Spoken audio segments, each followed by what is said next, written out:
Hola, mi nombre es Sonia Espitaleta, ingeniera química de profesión ambiental de corazón, más conocida en el mundo de las redes como Sony Link. Aquí nos divertiremos hablando de emprendimientos, de situaciones actuales ambientales, pero principalmente aprenderemos mutuamente a darle más relevancia a la madre tierra. ¿Se animan? Sean todos, todas y todes bienvenidos a esto, Pachamama Power Podcast.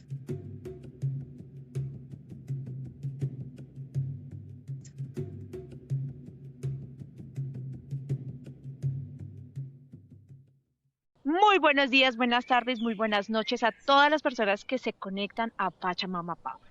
Hoy tenemos un episodio bastante particular, los líquenes, los pequeños guardianes invisibles del planeta.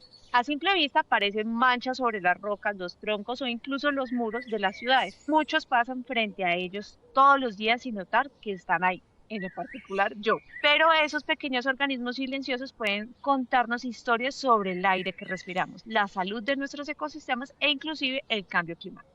Hoy en Pachamama Power vamos a hablar de estos verdaderos centinelas de la naturaleza, los líquenes. Organismos fascinantes que no son exactamente plantas, ni hongos, ni algas, sino una asociación increíble entre los distintos seres vivos que trabajan juntos para sobrevivir en algunos de los ambientes más extremos del planeta. Y para entender este mundo microscópico que tiene enormes implicaciones para la ciencia, la conservación y la calidad ambiental, tenemos una invitada que ha dedicado años a estudiar.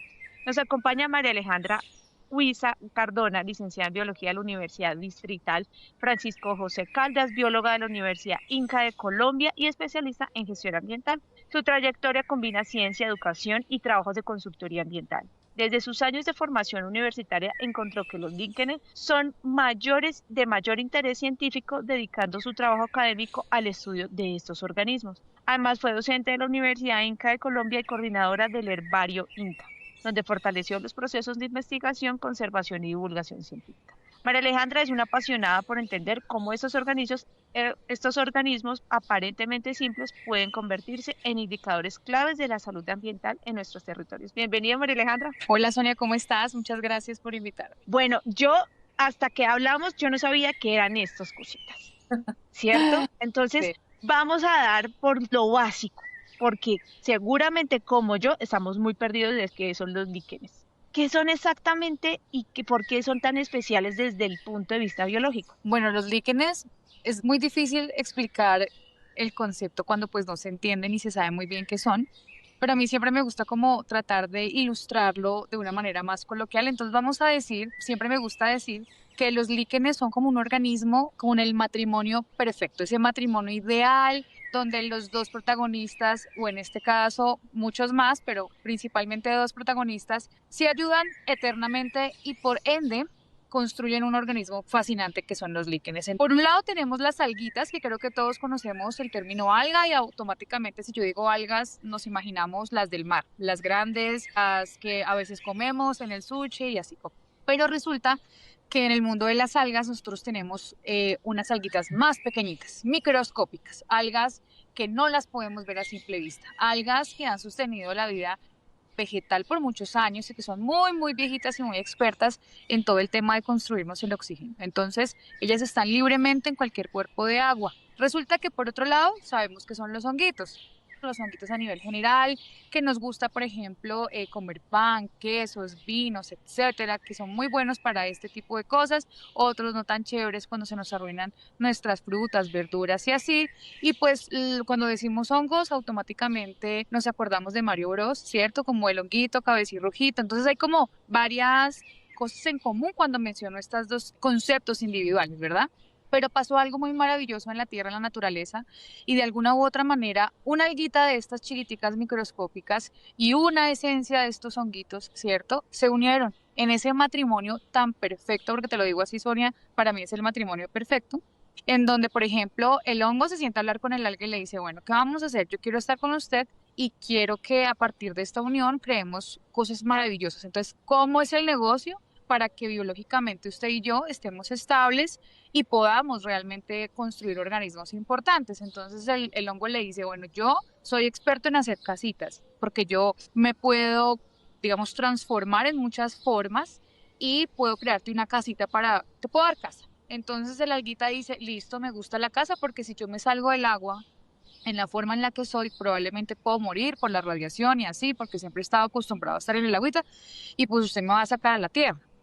Entonces está bien, usted me va a decir que me da casita, entonces yo te voy a dar comida. Y como las plantas, como tú sabes, o digamos que conocemos, son autótrofas, es decir, que generan su propio alimento a partir de la luz, la reutilizan, la energía química, física en energía química, entonces a la alguita le queda muy fácil hacer comida. Entonces al hongo le gusta comer y entre más coma, pues más casita hace.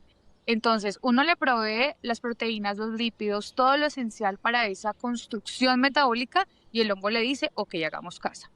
Entonces, la diversidad de los líquenes empieza desde allí, desde esos dos agentes cuando se unen.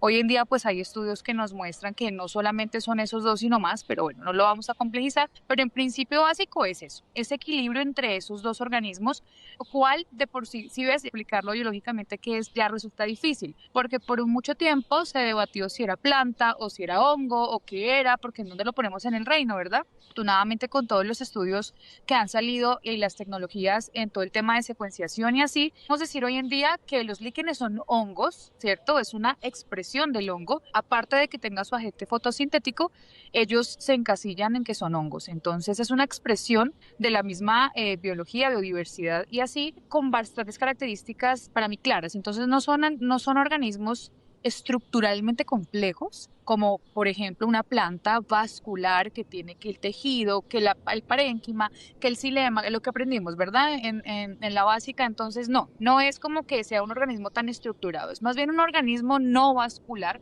no tiene una complejización de tejidos, pero solamente él así con esa unión, pues forma estructuras maravillosas, estructuras que tú en la vida te vas a imaginar. Es más, me gusta decir que los líquenes no tienen forma, porque uno dice como, pero venga, ¿cómo me lo imagino?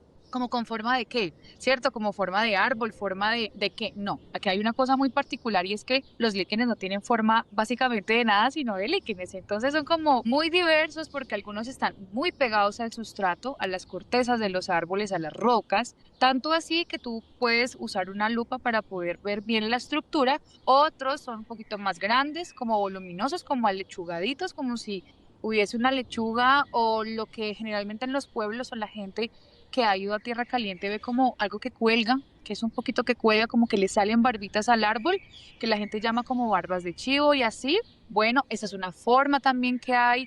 Hay otros que tienen cabecitas rojas, hay otros que tienen cabecitas rosadas. O sea, esto para mí creo que es como un universo en el avatar de la vida real.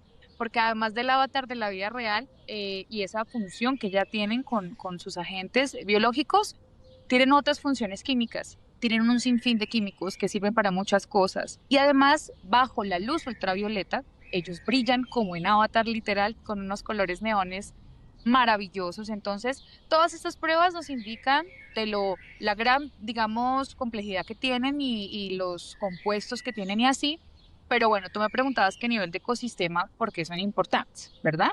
Como porque hay que conocerlos, porque pues de pronto ignorarlos hace que no los podamos cuidar por lo menos, ¿verdad? Eso es como el principio de todo esto. Los líquenes, al ser no tan especializados en su estructura, ¿cierto? Son sensibles a cualquier agente que haya en la atmósfera. Ellos son como una esponjita o un filtrador del oxígeno y del aire o en donde ellos se encuentren. Entonces, en principio, ellos son unos excelentes bioindicadores de la calidad del aire.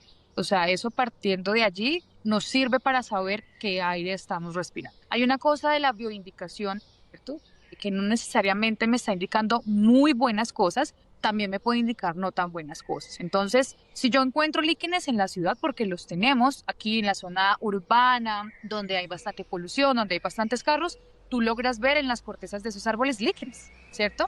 Porque hay líquenes que alcanzaron a tolerar ese nivel. Entonces, ya nos indica que hay un poquito de, no sé, metales pesados con más volumen de presencia en la atmósfera. Entonces hay líquenes que les gustan los nitratos, que les gustan los sulfatos que están disponibles. Entonces yo los puedo encontrar en ciertos ecosistemas. Diferencia si yo voy al páramo, donde por supuesto la calidad del aire es un poco más óptima, ¿verdad? Voy a encontrar otro tipo de colores, otro tipo de formas, otro tipo de especies de líquenes y ya yo puedo decir, ok, esto no lo puedo encontrar en la ciudad. Encuentro líquenes en todas partes, pero no necesariamente el mismo. Entonces ellos en principio son unos indicadores por excelencia que nos dicen cómo está el ecosistema, cómo está el ambiente, cómo está el aire. Además de eso, son base también de la cadena alimenticia de organismos que también ignoramos, desde los más chiquiticos a los más grandes. Por ejemplo, las aves, ciertas aves, escogen a los líquenes para hacer sus nidos, probablemente porque ellos saben que el líquen tiene como, no sé, una función antibacterial tal vez o de protección para sus polluelos, entonces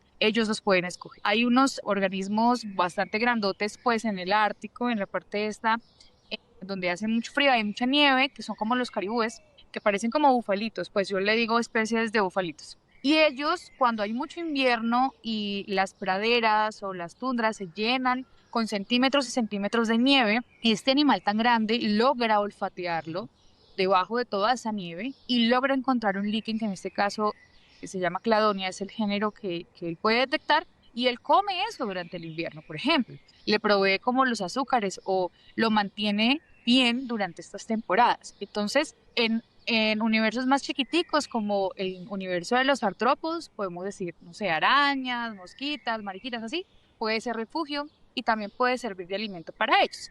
Entonces, todo lo que está en el ecosistema funciona muy bien. En este caso, los podemos usar para indicar nuestros ecosistemas y pues en efecto sirven de base alimenticia para muchos animales. También la industria médica ha descubierto que algunos tienen propiedades potenciales para nosotros. La parte artesanal también la han encontrado, como que ellos botan unos especies de tintes. Entonces, pues hay gente que hace tintes naturales con los líquenes. O sea, aquí hay toda una biotecnología también detrás de su uso.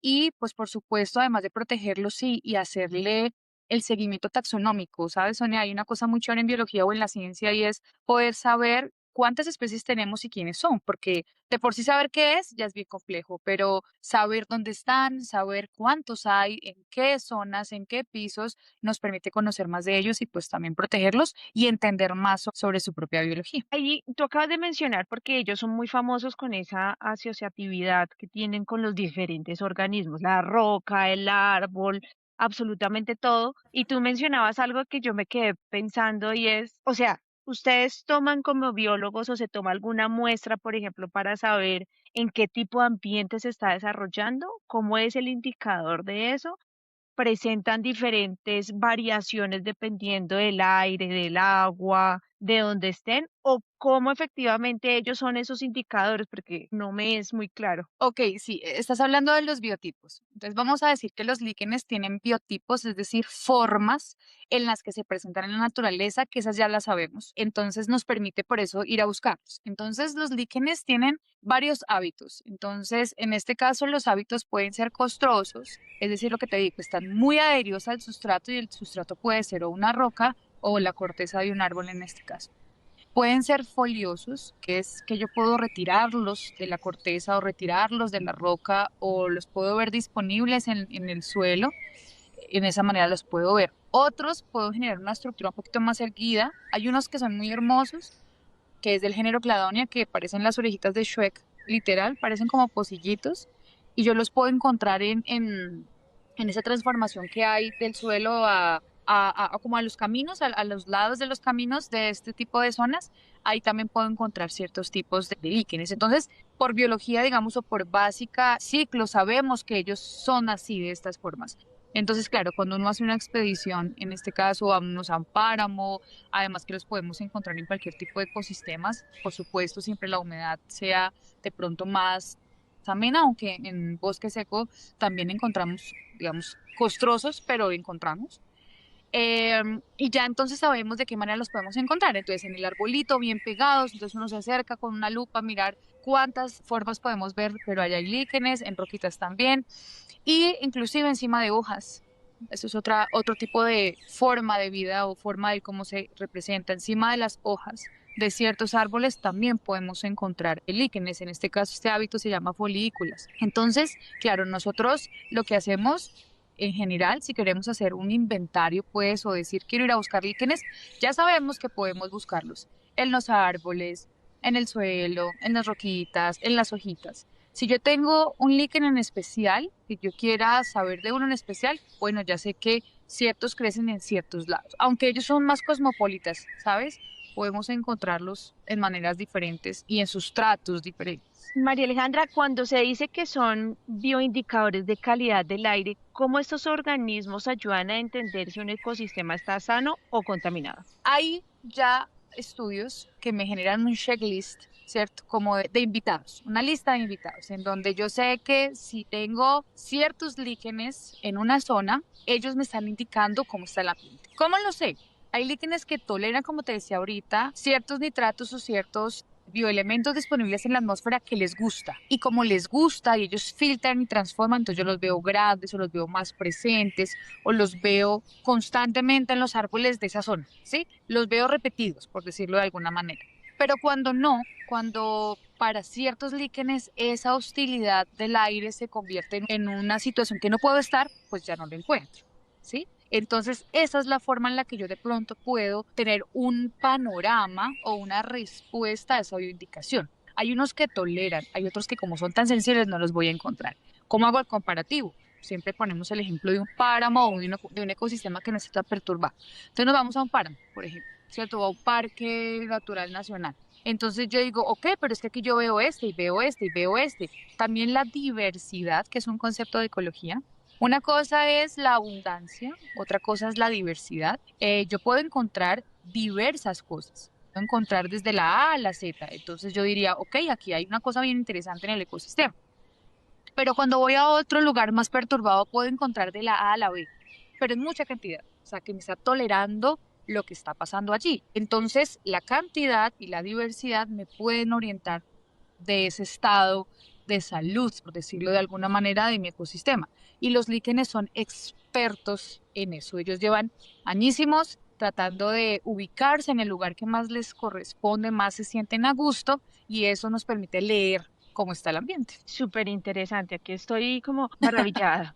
Sí, Desde tu experiencia de investigando estos organismos, ¿qué nos están diciendo los LinkedIn sobre el cambio climático, las transformaciones ambientales que estamos viviendo hoy? bueno, eso es muy interesante porque biológicamente los organismos tienden a tener varias respuestas a los cambios. Si vamos a hablar de las extinciones, hay pérdidas, hay protagonistas que pierden, es decir, que no los volvemos a ver, o hay otros que deciden pasar esa prueba y se fortalecen y así es.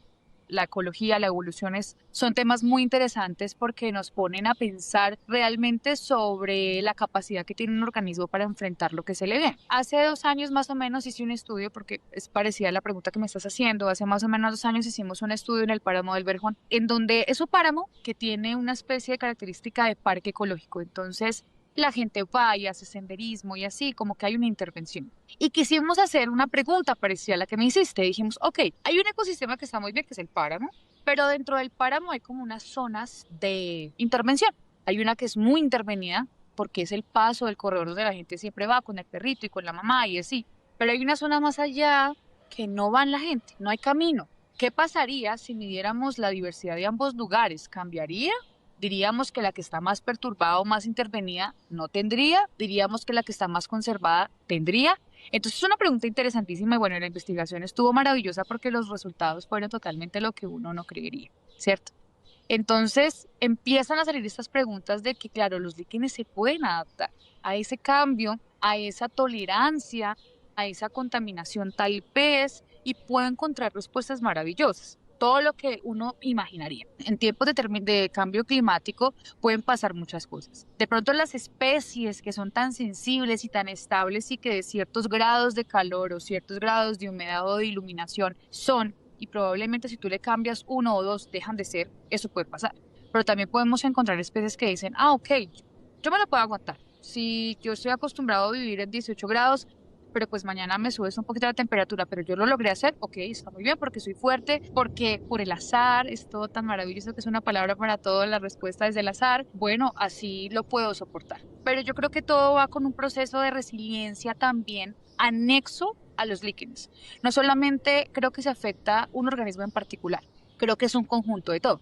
Entonces, bueno, listo, hay un cambio climático importante donde las temperaturas están subiendo donde antes no subían. Vamos a ponerlo así en Bogotá, por ejemplo. Cuando uno recorre, y a mí que me encanta, o bueno, cuando estaba en la universidad me encantaba hacer las salidas de campo, irnos para los cerros orientales, entonces íbamos a hacer caminatas a Quebrada la Vieja o al Sendero de las Mollas. Y lo que lo hacíamos constantemente, ¿qué era lo que veíamos? Que los líquenes permanecían, no en un estado bonito, porque el líquen tiene algo que se llama como un efecto de dormancia o un estado de dormancia. Es decir, que él cuando no está hidratado, él no muere completamente como para decir que es que ya nos olvidamos de él, sino él entra como en un stop, ¿sí? Él se queda ahí quietico, o sea, tú lo puedes ver como una hoja seca, tal vez, esa es como la forma, una hoja seca, pero si tú vuelves y lo rehidratas, que puede ser cuando vuelve a llover, él vuelve a iniciar su ciclo, vuelve a tener un color atractivo de pronto para los otros agentes de la cadena trófica, él vuelve a reactivar su ciclo biológico. Entonces, mira lo interesante, pareciera casi que los líquenes fuesen inmortales, pareciera, pero entran en este estado de latencia, lo que ya me indica que tanto biológica y genéticamente hablando, el líquen soporta, trata de soportar. Entonces, claro, hay un cambio climático importante y yo creería que el líquen lo puede soportar. Ya tendría que ser una cosa súper hostil, además de, es decir, que no sé, el arbolito ya no esté, la sombra que me generan los doseles ya no estén, el suelo también se me vuelva una cosa árida, insostenible, o sea, más de una gente cohabitando para que definitivamente estemos hablando de que hay riesgo. Claro, si tú me hablas, no sé, lista roja de líquenes, por ejemplo, que eso no se escucha, porque lo que pasa con las plantas y con este mundo de la botánica y con este mundo de la micología es que somos una comunidad más bien pequeñita, somos una comunidad más bien de raras, porque pues los animales son un poquito más vistosos, a la gente le gusta que el animal, porque canta, porque brinca, porque salta, porque es más llamativo. En cambio, pues las plantas allá aburridas, ¿cierto? Porque generalmente es lo que la gente dice, como que eso para qué, también pierde un poquito el interés, incluso de las leyes e incluso de la normativa ambiental, por supuesto. Entonces, nuestros líquenes, que son chiquiticos, que son como un poquito ignorados, pues la gente como que no cree tanto que eso sea importante. Sin embargo, si hay estudios que estos grandes científicos que tenemos y abanderados también en Colombia, que han seguido todo este legado de la liquenología en Colombia, pues en cada estudio y en cada interés permiten que haya como un radar y ya hay unas listas tal vez de ciertos líquidos que están sensibles como a su manipulación, tenemos como una alerta en su comunidad, no necesariamente ambiental específico por cambio o por agresión al ambiente, sino porque no sé si tú has escuchado que alguna vez, como culturalmente, la gente arrancaba el musguito para el pesebre. Hay muchas prácticas culturales que pues, se hacen, porque así es como la cultura, que también implica alterar un poco la biodiversidad. Entonces, como ellos estaban pegados en los árboles generalmente, lo que hacían las abuelitas o la vecina era coger la escoba y barrer, ¿cierto? Porque creía que el árbol estaba enfermo, como poroso, como que si yo le quito el líquen, entonces mi arbolito, mi matica.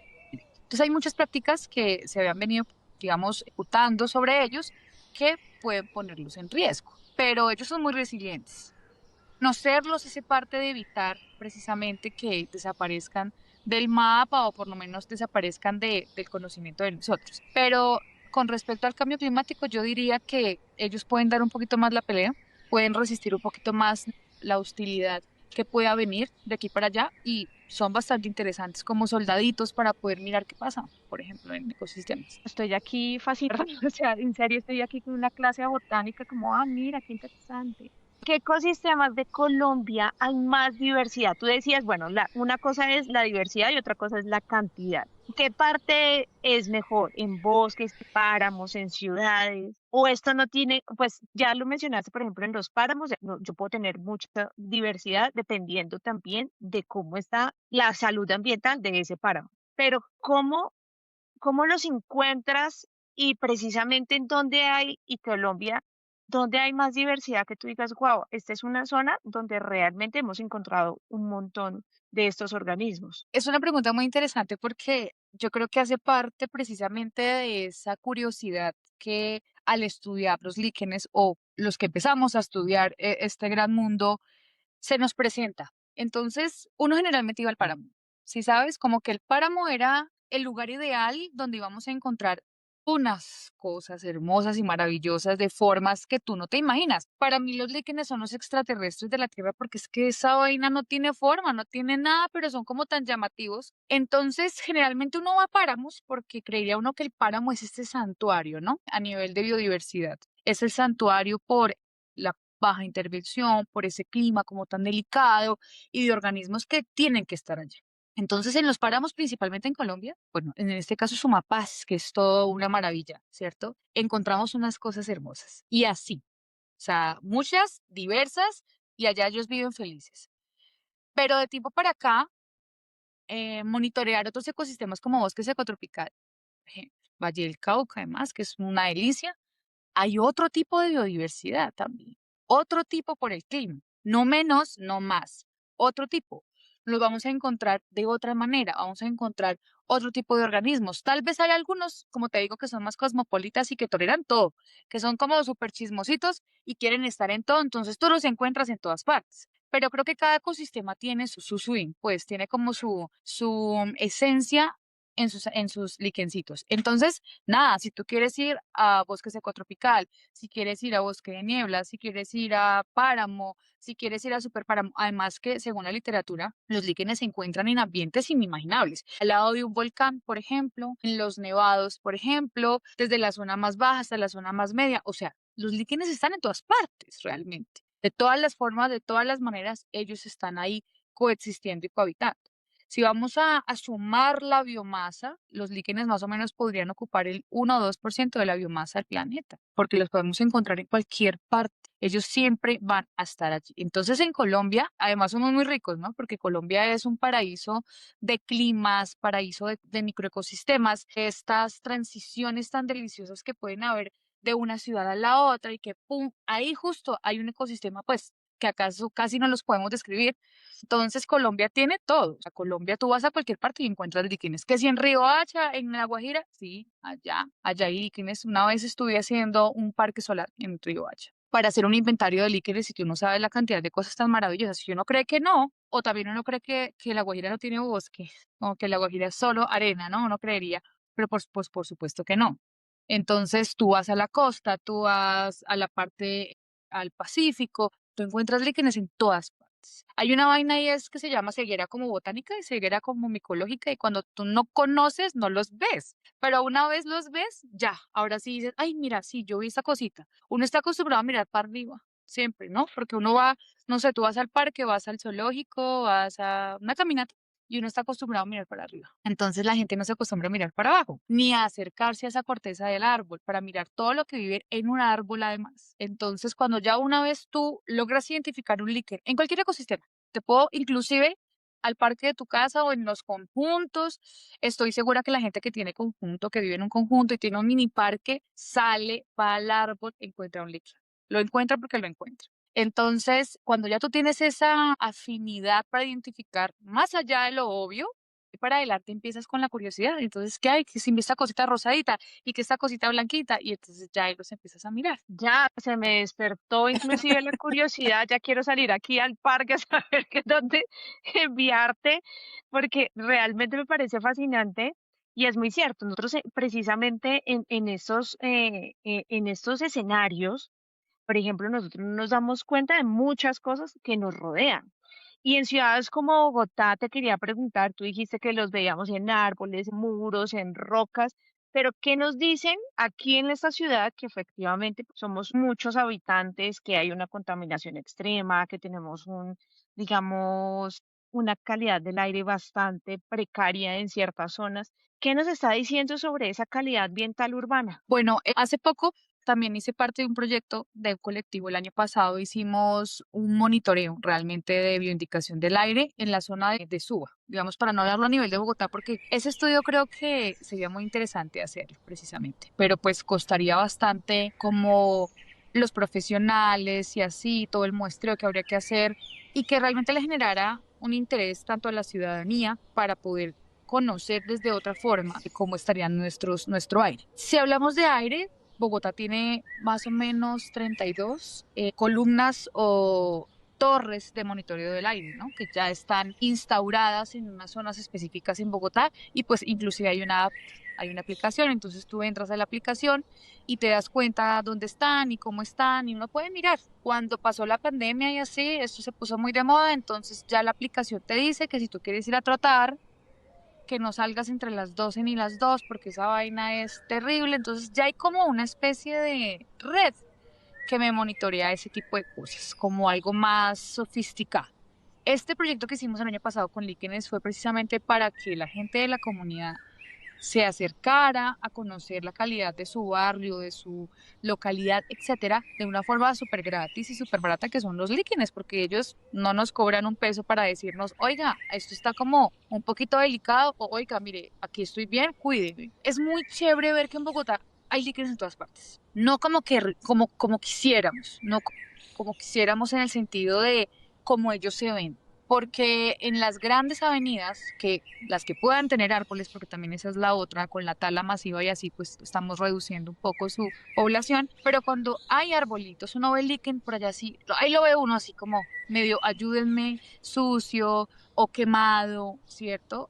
Ya lacerado, herido, pues, por toda la contaminación que él ha podido absorber. En esta zona de Suba, que era un poco cercana al humedal, que quedaba por ahí cerca, hicimos un experimento de vivificación. No nos salió excelente, pero tampoco nos salió deplorable. Diríamos que nos salió en estado intermitente, en donde le indica, ¿cierto?, al investigador como venga. Yo estoy aquí todavía, pero pues ayúdeme a que yo me mantenga en el ecosistema, porque si esto sigue así, probablemente ya no me vea. ¿Y cómo llegamos a esta conclusión? Porque en la misma localidad comparamos dos parques urbanos que podría tener alrededor edificios o un colegio y así. Entonces hicimos dos comparativos y no muy lejos. Y de un lado al otro fue increíble el resultado. Ver que en una parte, por la cantidad de la gente, los carros, las avenidas abiertas, pues diversidad bajó bastante con respecto al otro que estaba un poquito más como despejado, había más arbolado, ¿sí? Como esta parte. Si vamos a hablar a nivel de Bogotá, es muy difícil poder establecer esto, pero creo que por localidades entender también cómo es la dinámica o la estética de tu localidad. Porque yo puedo estar en un lugar con vías principales, pero tener arbolado, por ejemplo, o tener un flujo del aire importante, o que la luz pueda llegar correctamente a estas zonas de biodiversidad. Yo creo que también todo depende de esa dinámica de Bogotá. Bogotá tiene algo muy particular y es que a pesar de estar ubicado en los cerros orientales, en plena cordillera, pues elevar los edificios entorpece muchas cosas, ¿no? Entorpece, si vamos a hablar de animales, entorpece la comunicación que va a tener todo animal migratorio. Me entorpece mucho esto. Dentro del mismo Bogotá, el que se levanten y que se alcen esos edificios, me interrumpe la comunicación que hay de humedales a humedales para que me redireccione a los cerros. Esto hablándolo en términos de animales, para la ubicación de. Ahora, para el flujo de aire, flujo de partículas, también hay una interrupción. Podemos decir que Bogotá es de las ciudades menos verdes. Pues irónico, a pesar de que estamos cerquita aquí, el páramo más grande del mundo que es Sumapaz. Somos de las ciudades menos verdes, pero hemos interrumpido como ese ciclo o ese corredor ecológico que conecta nuestros cerros además. Entonces yo creo que todo eso en principio va a afectar. Diría que no tenemos una calidad del aire buena porque solamente por el hecho de saber que hay una hora a la que yo no puedo salir o a la hora que no sería recomendable salir, eso ya me está diciendo que estamos mal. Eso no debería ser. Como que tú llegues al punto en que tu ciudad no puede salir a cualquier hora porque una te va a hacer más daño que la otra. Esta herramienta que existe en esta aplicación sirve para eso, pero pues al fin de cuentas me está diciendo que no se haga, pero no me está diciendo cómo ayudar o cómo solucionar este problema. Y el problema desafortunadamente se soluciona para mejorar la calidad del aire, no sé, reverdeciendo muchos espacios y no reduciendo los humedales, por ejemplo. Entonces es todo esto, todo tiene que ver con todo. Pero líquenes en Bogotá tenemos puntos importantes en los humedales, por ejemplo, son uno de los lugares donde ellos más se concentran y donde más deberíamos tener el ojo para cuidarlos, pero cualquier zona verdecita que tú veas, un parque, ahí hay, fijo hay. Bueno, hay otra pregunta que se me viene a la mente y es, bueno, ¿de qué sobreviven? ¿Sí? O sea, tú estabas diciendo, bueno, listo, digamos que parte del alga, ¿cierto? De esta relación simbiótica, pero también cómo se reproducen, cómo llegan a las cortezas, cómo hacen precisamente, y cuando tú dices hongos, ya a mí se me viene inmediatamente a través de esporas.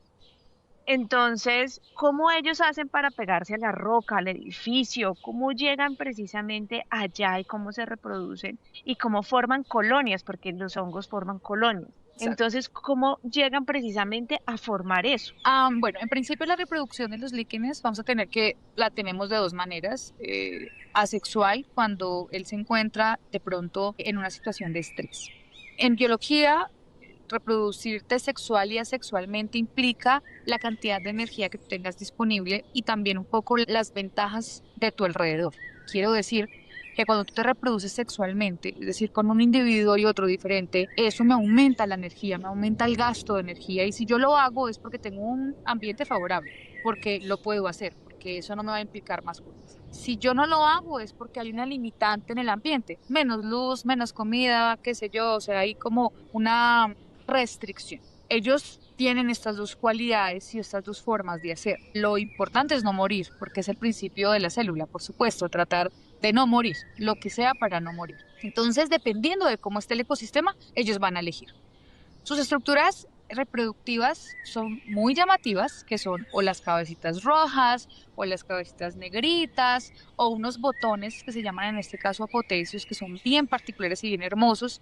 Y cuando tú ves un líquen con esas características, tú también puedes decir mucho del ambiente o mucho de su biología o de lo que le pasó, porque vas a decir, ok, esto está como óptimo para. ¿Cómo llegan a pegarse? ¿Cómo llegan a colonizar, como tú dices, sustratos, ¿cierto? Rocas, árboles. Esto depende mucho, vuelvo a lo mismo, de esas corrientes de aire, ¿no? De las corrientes de aire y de la ayuda que pueda tener cualquier visitante que pase un momentico aquí. Entonces yo te voy a poner un ejemplo.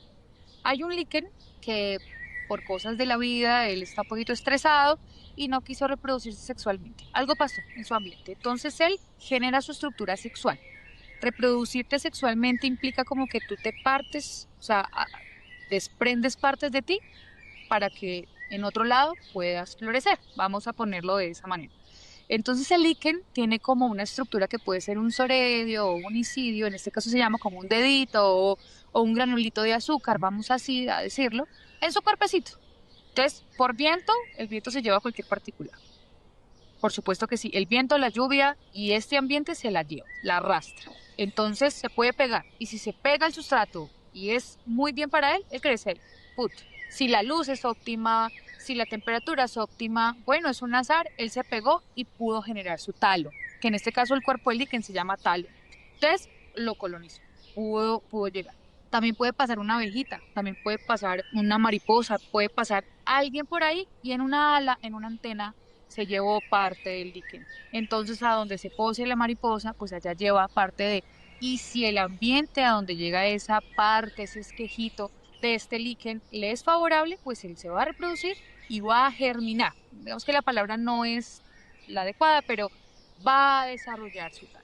Ya cuando tenemos líquenes a nivel sexual, que se complejiza la cosa, hay todo un ciclo para que ellos logren a nivel de química atraerse, ¿cierto? Sus esporitas se atraen a nivel de química y eso me genera un proceso un poco más delicado. Pero te estoy hablando en este caso cuando hay una reproducción, por ejemplo, en el páramo, volvemos a lo mismo, en estos lugares que son todo tan óptimo como todo tan ideal, donde hay el tiempo, está la luz, está la temperatura, no hay perturbación de nada, no implica que no pueda venir un animalito a ayudar, pero allí cuando hay más herramientas en mi alrededor, yo puedo elegir esa parte. Pero principalmente el viento trae consigo todas estas partículas y todas estas esporas que permiten germinar. Hay una cosa muy chévere que uno mira, por ejemplo, en un humedal y uno mira la distribución de los líquenes en el árbol. Por ejemplo, ahí tú te das cuenta perfectamente cómo es importante el viento. Tú tienes un árbol de techo a piso, ¿cierto? Raíz hasta arriba. Pero tú te das cuenta que los líquenes no se van a pegar abajo a la raíz. Hay como un grado de abajo para arriba, como que pareciera que hay como una limitante, ¿cierto? Que es la lógica del viento, donde él se pega, donde le favorece la luz. Porque si vamos a pensar que es que abajo es que la luz me llega menos, el agüita me llega menos, tal vez el oxígeno me llega menos. Pero un poquito más para arriba, uy, ya como que esto me sirve, esto me ayuda. Y es muy chévere, es muy loco ver como si de verdad fuera pintado, pues, que de cierta parte de la raíz hacia arriba, unos 10 centímetros, no hay, o generalmente no mucho, pero de los 10 centímetros para arriba, esa vaina es llena, llena, llena de líquenes. Si vamos más hacia el dosel, voy a encontrar más líquenes, pero de otra estructura, por ejemplo, porque tal vez el de la barbita me gusta estar más arriba y no me gusta estar más abajo, porque es que allá me gusta por la luz y por todo. Entonces, donde yo me pegué, si puedo desarrollarme, genial. Entonces, principalmente por viento y por todo lo que tú quieras a nivel de retrófica.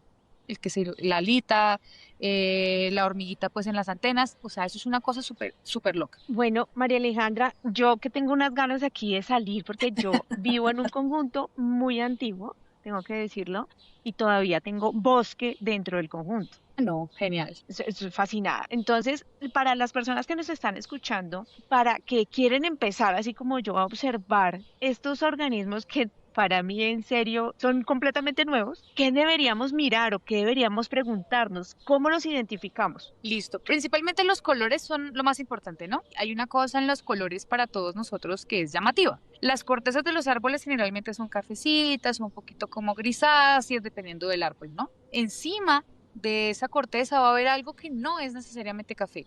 Puede ser un verde oliva o un verde azulado. Entonces, principalmente mirar esos parches de colores que de pronto no corresponden al árbol.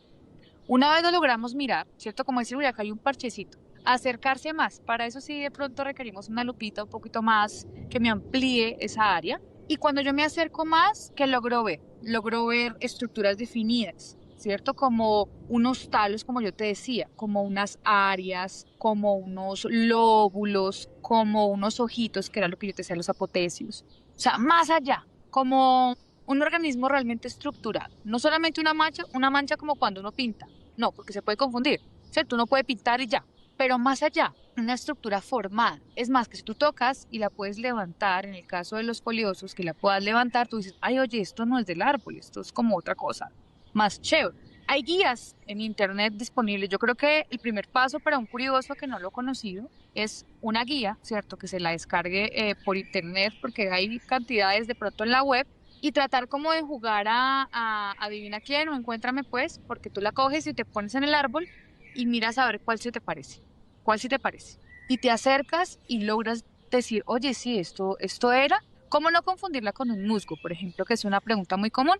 Porque pues uno dice verde y bueno, el tema de los colores también es subjetivo y pues todo lo verde puede ser lo mismo, ¿no? ¿Los musgos qué son? Los musgos sí son estrictamente fotosintéticos. Ellos parecen pastos chiquiticos, chiquiticos, chiquiticos y es de un verde muy parecido al verde pasto, al verde césped.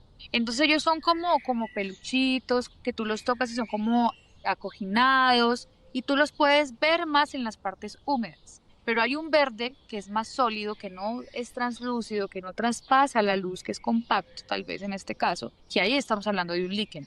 Un verde no tan paisajístico, sino un verde más cremoso, un verde más opaco, un verde más hacia los azules, grises, que se va por allá, una cosa que de pronto no corresponde. Y la forma, si un mosquito es como si yo redujera un arbolito que tiene muchas hojitas, el caso del líquen no, porque él es pegado, él es como una especie de lechuga así aplastadita en el caso pues de los parques urbanos a la corteza. Entonces son formas abstractas, es muy complicado como darte una indicación porque precisamente ellos no se parecen a nada. Entonces yo indico siempre que vaya con una guía, como primero una idea de lo que podría ser, para ya en la vida real decir, ah, ok, esto tal vez es. Animémonos a hacer una expedición de LinkedIn.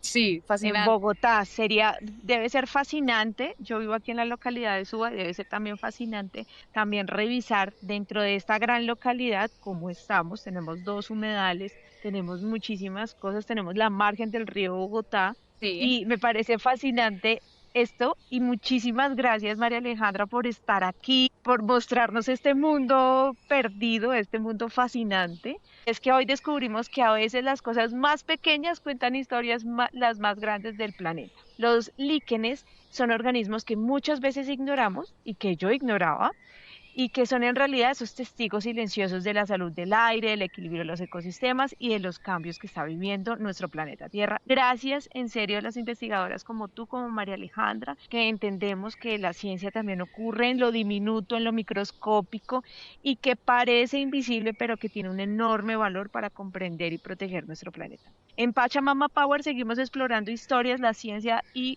obviamente del mano de los investigadores y las investigadoras que hoy llegan a este espacio para seguir trabajando por la vida en la Tierra. Porque cuidar la naturaleza también empieza por aprender a observarla. Si ustedes tienen por ahí fotos y que hayan encontrado, hagamos un álbum entre todos y nos identificamos qué estamos haciendo. Y sería muy lindo también poder hacer esta expedición. Los que digan yo me escriben en mis redes sociales, al igual que todas aquellas personas que también quieran estar por aquí. Escríbame a mis redes sociales, quiero estar en tu podcast, Sonia, y aquí nos agendamos. Muchísimas gracias, María Alejandra. Fascinante este tema. No, a ti, Sonia, por la invitación y bueno, aprovecho para también invitarlos. Estamos con un colectivo que se llama Biorraíces precisamente, en donde pues ofrecemos estas caminatas ecológicas guiadas para toda la gente que puede ser experta o no experta, gente curiosa, gente que quisiera simplemente como irse a un sendero ecológico, pero pues con este plus de aprender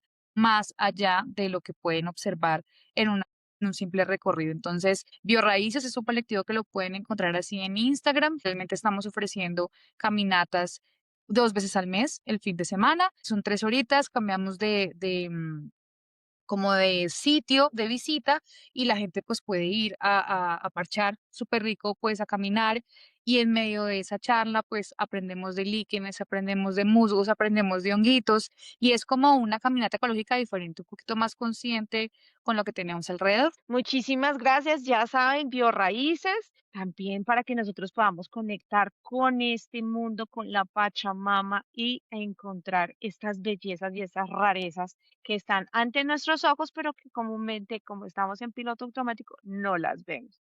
Gracias, María Alejandra. Muy buenos días, buenas tardes, muy buenas noches a todas las personas que se conectan a este gran episodio. Gracias.